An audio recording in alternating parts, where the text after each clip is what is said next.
What's going on, everybody? Welcome to Birds vs. Boys. I think we are heading into week 6. I don't really know. I don't really care. Still have my cough. Apparently, I gave it to my co-host, Aidan.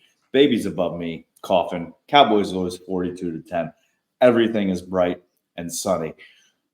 Thank you for joining us. If it's your first time, welcome to Birds vs. Boys. If you're watching us on YouTube, I know I look beautiful right now. Aidan's got a big smile. If you're listening anywhere you listen to podcasts, thank you for listening to our soothing voices. If you are back for some more, welcome back. We always appreciate the love. Kmess here. I am the side of the Dallas Cowboys, I guess you can call them. And Aidan is your lovable, everybody's happy, everybody's fun Philadelphia Eagles fan. How are you, sir? Great. And I also love that you're like, hey, thanks for listening to our soothing voices. By the way, I just have this fucking mucus cough that I can't get rid of for 2 weeks nonstop. All I do is cough. My kid has it. But anyways, listen to this podcast. It will definitely sound soothing. So Eagles are 5-0, right? That is correct. That is correct. Undefeated. Yes. Found a way to win in SoFi, their first game there. You know, a little testy, right? I think you and I talked last week that we both that was kind of the sort of the game I expected. For the Eagles? For it to be like, I didn't think they were just going to steamroll them. I thought the Rams were going to be, quote unquote, in the game, even though were they ever really in the game? They were in the game in the first half. So they had us in the first half. I'm not going to lie. I watched I Love You, Man, by the way. You watched it too last week? Yeah. Of course. You gave me germs and we both watched I Love You, Man. That is the sign of a real bromance. We missed so many quotes. Like, we only did like a minute, but we could just do a podcast, I think, every week of just quoting that movie. We're in the wrong business. Like, why are we doing a football podcast? We could just do like a Paul Rudd movie podcast. Like, Paul Rudd movies don't make me sad. No. Dallas Cowboys make me sad. They do. And you kind of know the end. Well, that's where Paul Rudd movies and the Cowboys have in common. At least you know the outcome. In a Paul Rudd movie, you know the outcome is going to be one, funny, witty, and also have a happy ending. When you watch the Cowboys play the 49ers, you know you're going to get your ass kicked. So at least you know the outcome of both of those things going into it. Just polar opposite endings. So even though the Eagles are undefeated, I think we know where we need to start. And usually, Aidan, this episode. Did you notice? I hope everyone else noticed. You asked me about the Eagles, and I was like, I'm not letting him off the hook for this 42-10 defeat. You were like, it kind of went the game a minute ago. I was like, no. Oh no, we're going to talk about this. And you told me, we talked prior, like, are you going to be fiery, angry? I mean, Aidan, I'm literally sitting here, like, legs up on because I'm chilling right now. We got real close to the Aaron Rodgers toe visual on that one. So usually this episode we look forward, right? We look towards week 6. Cowboys playing the Chargers on Monday night. Eagles are playing who? The Jets. Prime time. Correct. Another great primetime Jets game. Yep, lovely. And we actually are recording this on Tuesday night because the Philadelphia Phillies play on Wednesday night. Can't get in the way of that. Correct. But Aidan, I refuse to look forward right now. Not going to do it. I refuse to talk about the Chargers game. Okay. Because all this goddamn team does is talk and talk and talk and talk some more. And I'm just like, I'm done right now. And that's our job, is to talk and talk and talk. Like, I'm going to start now and then move backwards. Like, I love Micah Parsons. You love Micah Parsons. I predicted Micah would get drafted. You basically grew up best friends. But, like, why are we going on a podcast the day after you literally got your ass kicked, saying that you're just as good as the 49ers, and if you play them again, it's going to be different? You just lost 42-10. Your quarterback looked like complete trash. Your vaunted all-time great defense got smoked in all aspects. The vaunted pass rush didn't show up. The back end was getting embarrassed. You gave up 3 touchdowns to George Kittle, and literally Brock Purdy looked like Joe Montana reincarnated, but better. But better. Aside from that, he's Tom Brady. That was the comparison at one point. So, in fairness, he could be. Aside from that, how was the play, Mrs. Lincoln?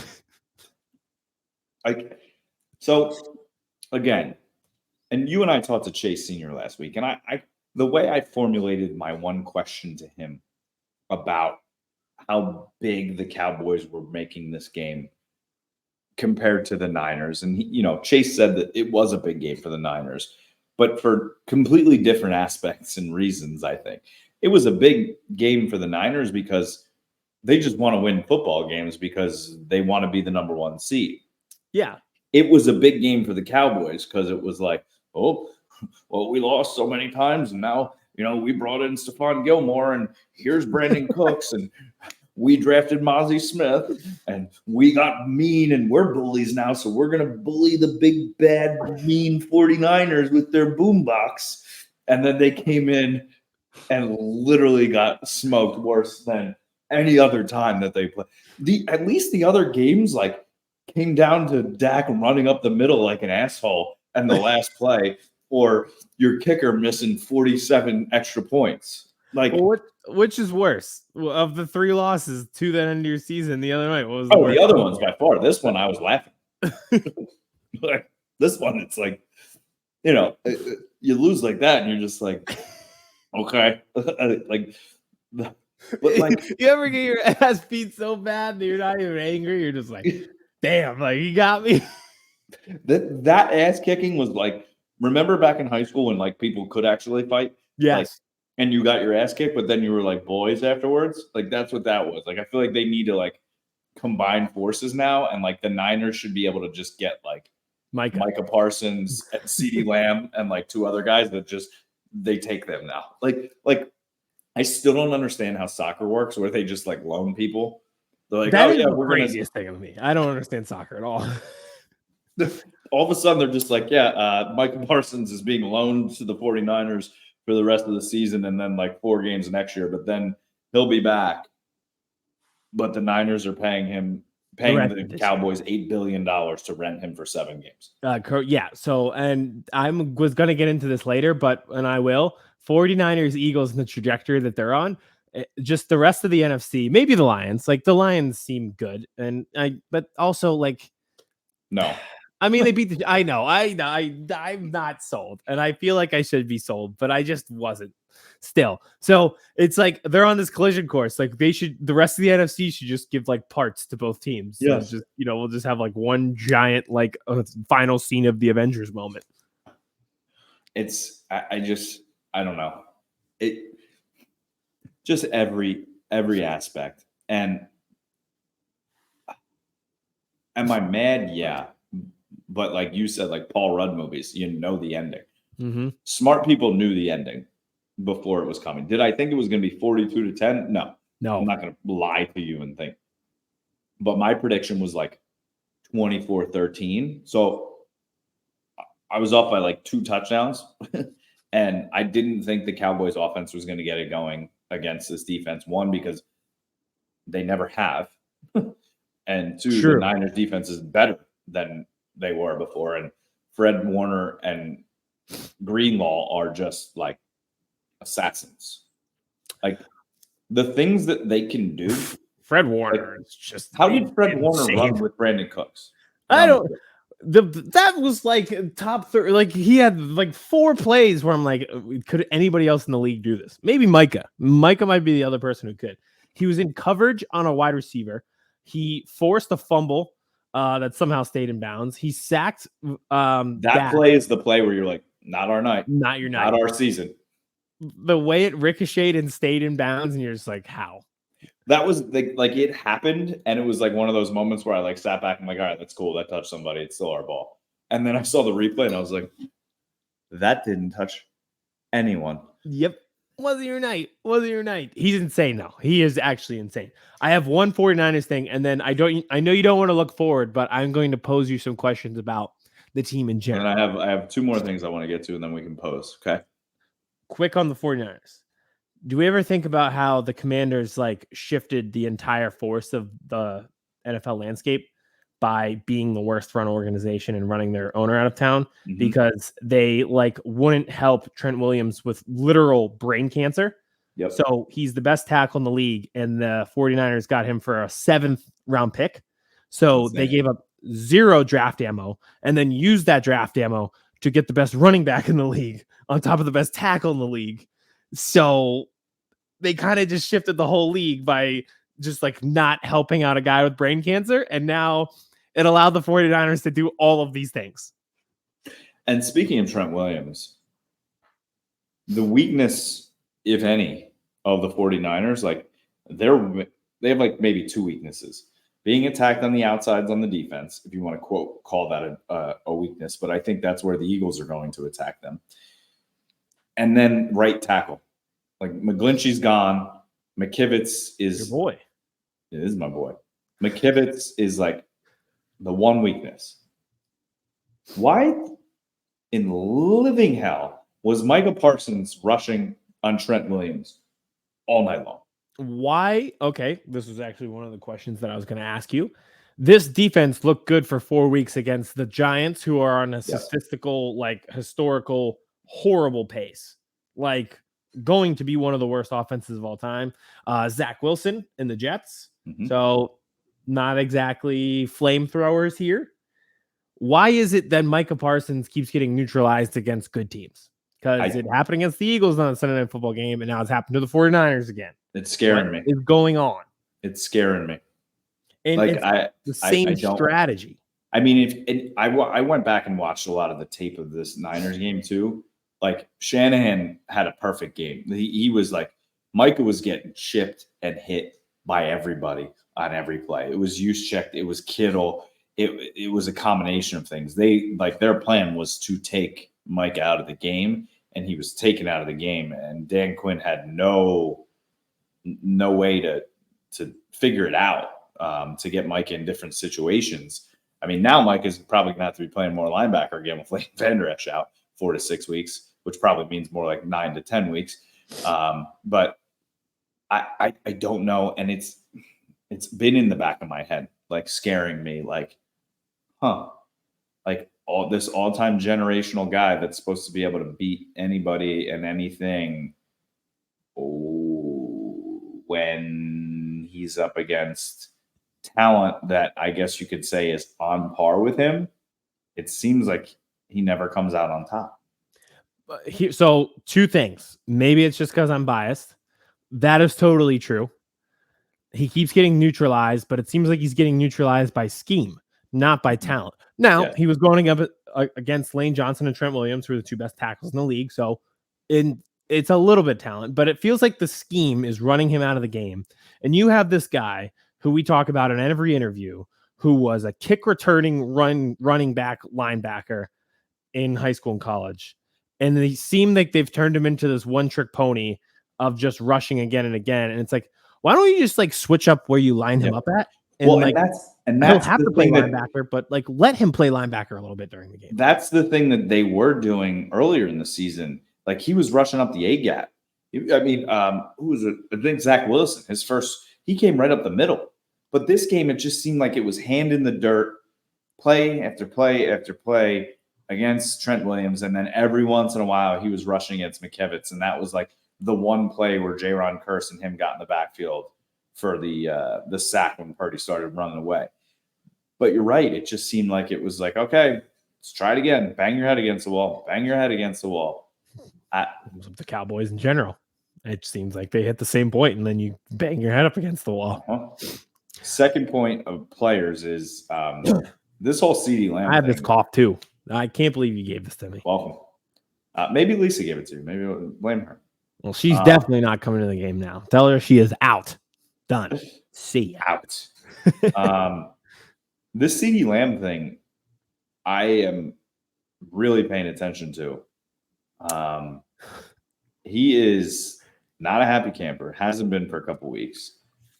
I think that's, mainly because why? He's in a contract year. And he ain't getting the ball. And he's not making numbers. And what do you need to do in a contract year to make your money? Put up stats. And the other night we saw him blatantly angry, not standing with any of his teammates, literally a half a mile down the road. The game was in Santa Clara. He was in LA, basically, watching the game, and then he would jog onto the field. And then afterwards, talking about, I don't know what the offense is. Not lying. They're like, what do you need to do to fix these? Like, score touchdowns. No shit. Also not lying. But then to add the cherry on top, Jerry Jones, who never shuts the you-know-what up and is on the radio station 17 times a week. I don't know if you saw this, but they asked him yesterday morning, or was it this morning? I don't know. I think it was this morning. How about getting your playmaker, CeeDee Lamb, the ball more? Like, is that something you think needs to happen? He's like, well, I don't think so. I don't really believe in that. I think we need to spread the ball out between a lot of different wide receivers and tight ends. Who? Just to say, yes, let's get our playmaker the ball. That's all you got to say. Who? Who are these other playmakers? Who? It's it's Brandon Cooks, who you went to trade for, and you're not throwing him the ball. Or when you do, you throw it to him one time deep down the field, and Dak throws it seven rows into the fucking stands. These are the losses. Again, you get your ass kicked so bad that you start to get up and look around as who did it. And when you're doing the who done it, you really think about how badly they miss Amari Cooper sometimes. Like, it's been 2 years now, but they really miss him because you need to. This day and age, every good team has two good wide receivers, minus the Chiefs, and they're dealing with probably the greatest quarterback of all time. So aside from them, every good team has two good wide receivers. And the Cowboys are like trying to throw stuff at the wall and hope it sticks to fix the gap that they caused by trading Amari Cooper. Brandon Cooks is not it. And I'll tell you what, as an Eagles fan watching that game, I could feel the fear, if there was any, leaving my heart of the Cowboys challenging the Eagles. It was that bad where I was like, okay, where does this team beat us? And like skill position wise, it's not even close. Like, I think those games will be a little bit different because that's just what happens in those games. So I think there will be, I don't think the Eagles are winning 42-10 against the Cowboys. No, but if anybody's sitting here today who's like, I'm not. Everybody's thinking it's the same NFC championship right now. As long as you don't lose Travis Kelce, Jalen Hurts, Amari Cooper, and Jalen Carter, like, the division is pretty much locked up, I think, already.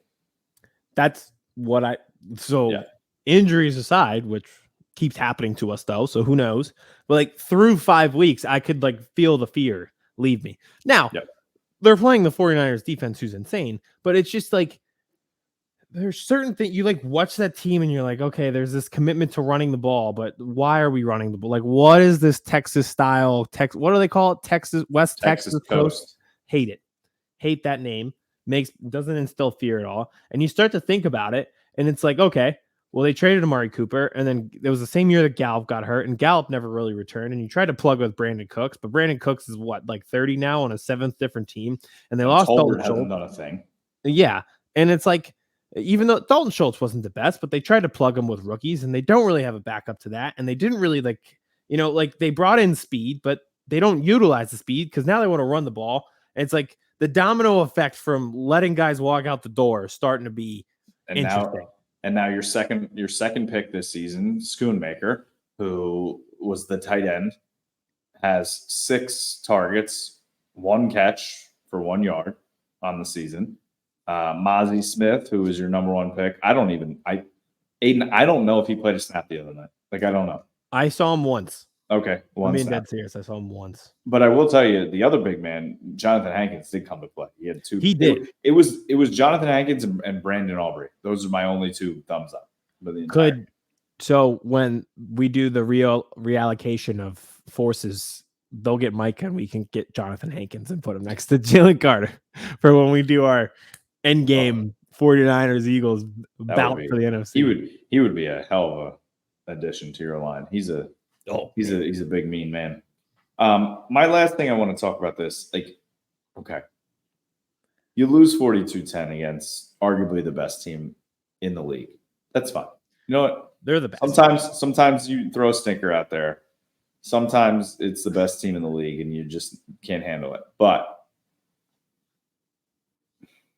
this has been going on for 3 years. Yep.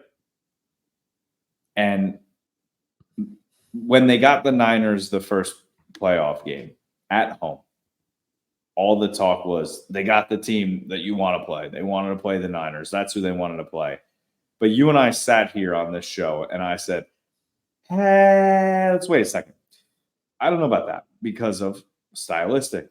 The Niners punch you in the face. And the Cowboys have never been a team that's been tough and will punch back. And they lost. Yep. And then last year, they got the Niners again. And they got punched in the face and they lost. And like I said, all they've been talking about, from Jerry Jones to Stephen Jones to Mike McCarthy to Dak to every person who covers the team and every person that follows the team and all the fans, all they've been talking about is the 49ers, 49ers, 49ers. To the point of Jerry Jones basically saying last week that the winner of this game is going to be in the Super Bowl, basically just throwing the Eagles aside. And you prepare. Well, you tell us you prepared. And you got all these pieces like Marvel's Endgame to combat what they do. And all you talk about is the toughness and how your play style has changed. And you want to run the damn ball and you want to control it to protect your – not one single aspect of the bullshit you've been talking about for 3 years happened on Sunday night. Not one aspect. Not one.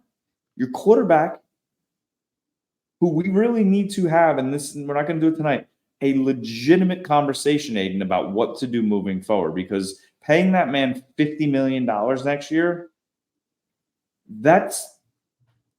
we need to have a talk. We need to have and then you go out and you want to run the damn ball. Pollard can't get it done in that game against that defense. You can't push the ball down the field. You have Jaron Kearse lining up off sides when you're about to get off the field. That was insane. You have Stephon Gilmore, basically Brandon Ayuk just taking him wherever he wanted all game. And then you literally let George Kittle score his first 3 touchdowns of the season against you, against the tight end neutralizer in Jaron Kearse, while he's wearing a fuck Dallas shirt. You can't. I don't know how you recover from this. I really don't. I say this about the Sixers. Sometimes you shouldn't recover. Sometimes you should stare reality in the face, and hopefully this is the moment where they're staring reality in the face. You are not going to beat the 49ers. You are not physically tough enough to beat the 49ers. You do not have the talent on that roster to beat the 49ers. You do not have a head coach who possesses the leadership to lead 53 men to beat the 49ers. Nope. And that's okay, but you have to just pivot your strategy from whatever it is, which I don't agree with like 90% of the strategy, aside from like let Micah be a wrecking ball and starting to utilize speed. But aside from that, nothing the Cowboys do, I agree with.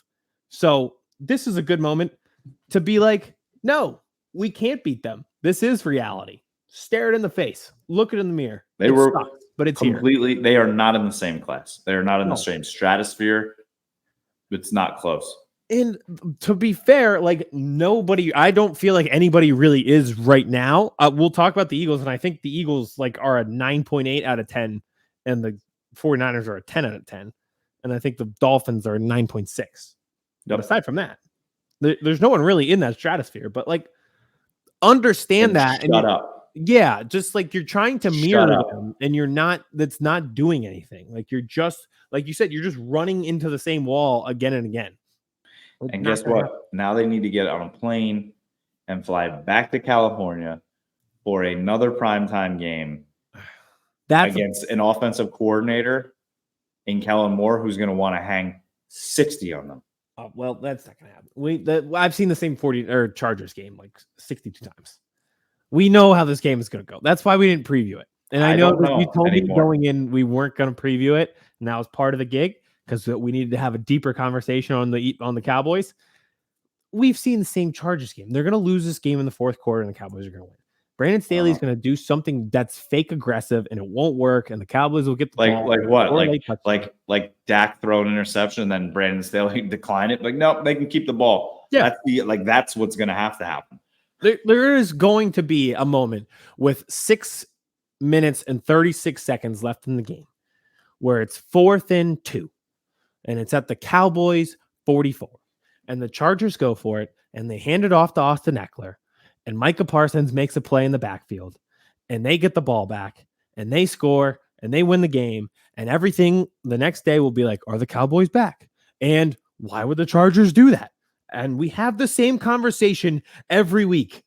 Why would the Chargers do that? I don't know. No one knows, and it always backfires. And we'll do the same thing with the Cowboys, where it was just clear reality was staring you at the face that you can't win a Super Bowl over the 49ers as they are developed right now.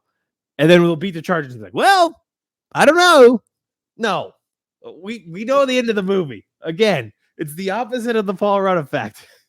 Aidan, I can't handle night games right now anymore. I lost. Notre Dame lost to Ohio State literally with 1 second left on Saturday night with 10 men on the field. Then the next week, they got smoked by Louisville. Yeah, what then the hell? Sunday night, I had to endure 42-10. Now this Saturday night, I have to watch Notre Dame play against Caleb Williams, and then I have to watch the Cowboys play on Monday night against the Chargers. I need sleep. No more night games. No more night games. Ban night games. Notre Dame needs a noon kickoff on ESPN. I want noon and 1 o'clock. So then I can take a nap. Please. Sleep it off. The only good thing about night games is my daughter's asleep. So I'm not like getting stickers put all. And literally, my wife came downstairs before I was sitting there. She goes, "You literally have 19 stickers on your back right now." I had no idea. Like, that's my life. But that's the only good thing. But then it's like, that was the one thing that I was angry about the other night. It was 11:30 and I was going up to bed and I was just like, what? Like, why did I just waste? And because I'm the asshole that's like, it's 35. I'm like, all right, I'm shutting it off. And then I lay there. I'm like, all right, I'm shutting next commercial break. I'm shutting it off. I can't. And then I'm like, all right, next interception. I'll throw them on.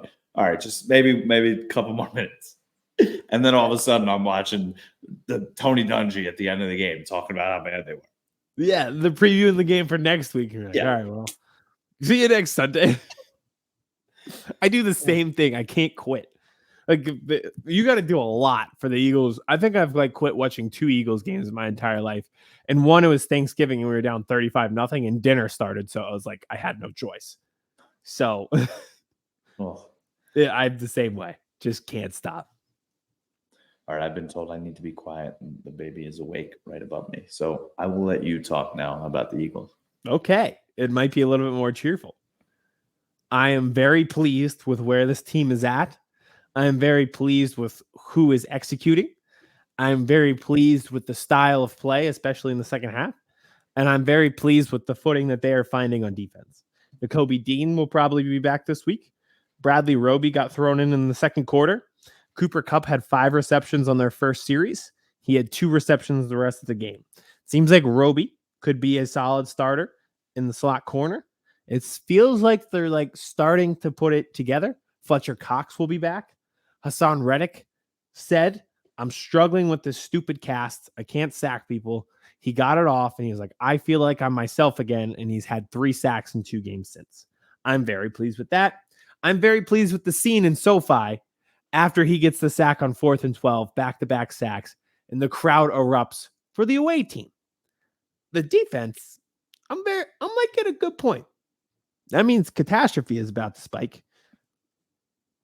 As we saw with the Phillies the last 2 nights. You were high. You're going low. That's just how Philadelphia works. But right now, I like where the defense is at. And I like what Sean Desai did in the second half. It gives me a lot of faith in that unit. On the other side, I'm very pleased with the offense. And I don't think a lot of people are going to say that right now. because they're looking at it and they're like, all right, well, they only scored 23. And it's like, they're dominating 90 yards down the field. Literally. Every drive is 7 to 8 minutes. Teams are so fearful of plays over the top that they're just carving them up. The running game has been unstoppable. And they honestly neutralized DeAndre Swift a solid amount on Sunday. And it just didn't matter. It didn't matter. When I tell you, I legitimately, I think everybody's so sick of the brotherly shove talk and everything. Yeah. But and I'm not an Eagles fan, obviously. I'm farthest thing. I literally want them just to run that play for an entire drive. I legitimately think they could go down the field. Oh, that final drive. But no. I mean, just the brotherly shove, run nothing else. I would do it as a fuck you. I think they could go down the field. Our producer Vince put out a great tweet that's the topic of like player safety on this play and how multiple Giants got injured on it, even though MetLife has the worst turf. Everybody hates it. That's not a player safety thing, but the Eagles running that play, that's a player safety issue. You're right. I'm at the point where I get more excited for a 1 yard dive than I do for like an AJ Brown deep ball, because it's the biggest fuck you. And I'm so tired of the complaints about it. And because you and I watch a ton of football and I watch around the league, nobody else can pull it off. No. That's the thing. The Cowboys did the other night. They did it once. There you go. Cowboys did it once. There you go. It didn't look as smooth, but see, there's a silver lining everywhere. Yeah. But it's literally like brotherly shove and Taylor Swift. Like they're talking about it at every football game. Why are these talking points in the NFL? The talent level in the NFL is bigger and better than anything we've seen in our lifetimes. And we're talking about a pop star in a 1 yard QB sneak. Shut up.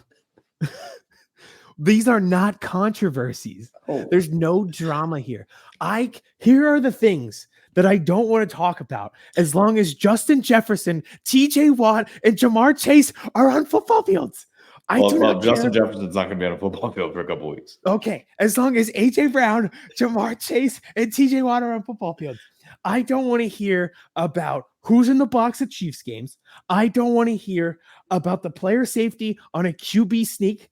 And I don't want to hear about vaccine debates from a guy who's on injured reserve for the year. I don't care. I want to watch football. I love football. Can we get back to the football?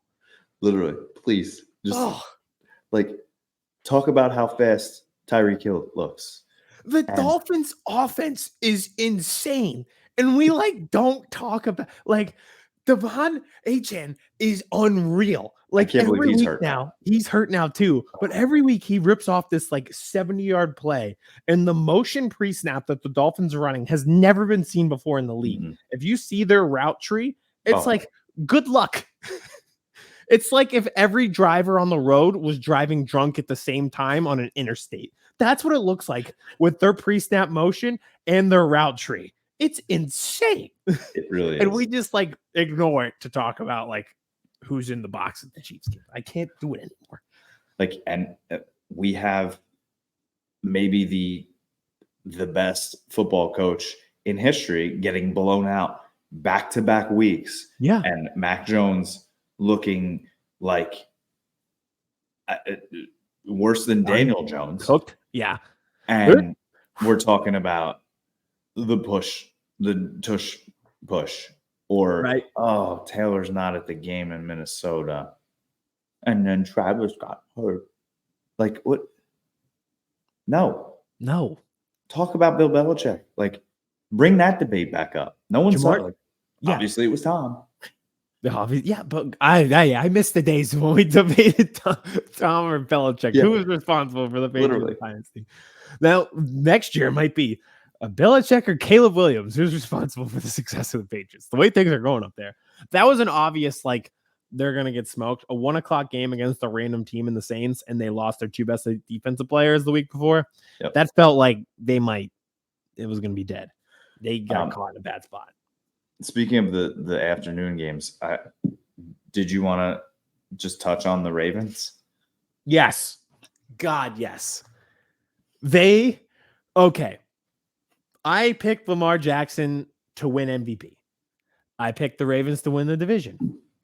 They can still do all those things, but while they're doing it, wow, are they the biggest group of dumb assholes I've ever seen? I can't stand them sometimes.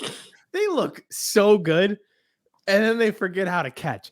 Our guy, Ian Hartitz, who was on the show, great fantasy guy, he'll put out, like, he calls them like sheesh clips, and it'll just be like, your fantasy team could have had 100, but here's this guy dropping the ball. He put out a 4-minute clip of just the Ravens. They were horrible. Why are you running a fade against the Pittsburgh Steelers on the 2-yard line to Odell Beckham, who's like 45 years old? And it's like, you have Lamar Jackson. Just use him. God, they were so bad. It was one of the worst offensive performances I have ever seen in my entire life in that second half. Yep. And I'm sure somewhere we were talking about Taylor Swift. Yeah. I think they should feel really happy that Taylor Swift exists. Man, was that they frustrate me beyond belief because you can see the potential, but man, are they stupid. Oh, they suck. They stink. They are stupid. There's a lot of stinking around the league. There's a lot of stinking around the league. And apparently, we're the worst right now. The worst. Well, here's the thing. Speaking of the worst, the Jets are not the worst. Eagles, Jets, 4:00, prime time. I'm glad they beat the Broncos because it's like, all right, they needed a win. They got to win with Zach Wilson. They're feeling all right. But that was my feeling after week 1 when they beat. I was happy they beat the Bills. Yeah, the Bills. Because if they had lost that game, then it was like, yeah, I had the same feeling. You lock the Bills and the Ravens in a stadium on a bad day, and it might end up being a 13-10 game with no defense. The Eagles last year, obviously, they were historically good in terms of sacks, and they're good again this year, but they're not on that historic pace. Yep. You may get back on that historic pace just in this game. I agree with that, and I feel that way. We just talked about Hassan Reddick getting the cast off. He looks like who he was last year, right? When they were on that statistical sack record. Josh Sweat has been underrated and underappreciated, I feel like. He got a lot of pressures but didn't get a sack. I'm not even going to do the Jalen Carter rant tonight because we're almost 40 minutes in, but we know. And Fletcher Cox. That's basically like talking about Taylor Swift at this point. Yeah, I was going to say, like, I can't do that rant again. It's too much. You guys get it. He's all right. And they put Elijah Vera Tucker on IR. Yep. They're down 2 offensive linemen. They have a quarterback who holds the ball. Breece Hall's awesome. So, like, try to run it. But the another underrated aspect of the Eagles defense, part of the reason teams are throwing so much and having a little bit of success throwing is like they can't run it. Like every team is dropping back and throwing it 50 times against this team. So I'm positive they will try to get Breece Hall involved early and often. So far, a running back hasn't been able to do that. No team has been able to set themselves up in 2nd and 5, not even 2nd and 6, you know? Yep. Like you didn't hear Kyron Williams' name barely at all.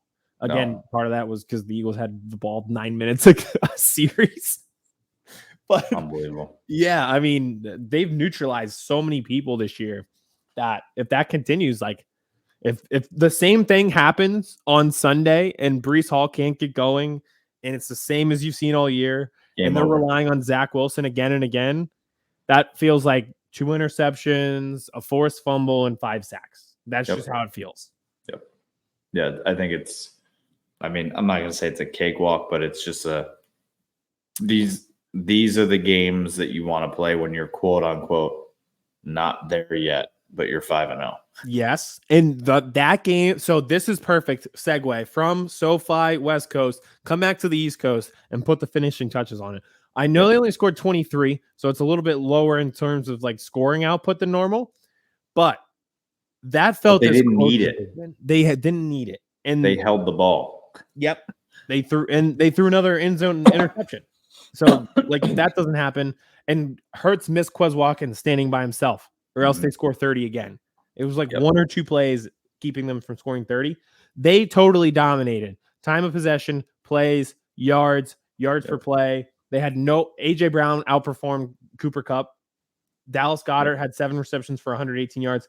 Devontae Smith had 1 singular catch for 6 yards, and they still put up 400 yards of offense. And Jalen Hurts had his highest rushing percentage or rushing yardage total of the season. I still don't know how he didn't break his ankle on that one play, but he did. And it's like, this feels like where you should be. Okay. This feels like a week. If your defense can give you a few short fields that you put that where I'd said before, they might be at a 9.8 and the 49ers are a 10. This feels like a week you could take it to 10. Oh, and that's also one thing I don't want to hear on TV anymore. We get it that Hurts squats 600 pounds. Yes. We don't need to hear it every week. We just line up the tush push and be like, yep, okay, they're good at it. There we go. They got it.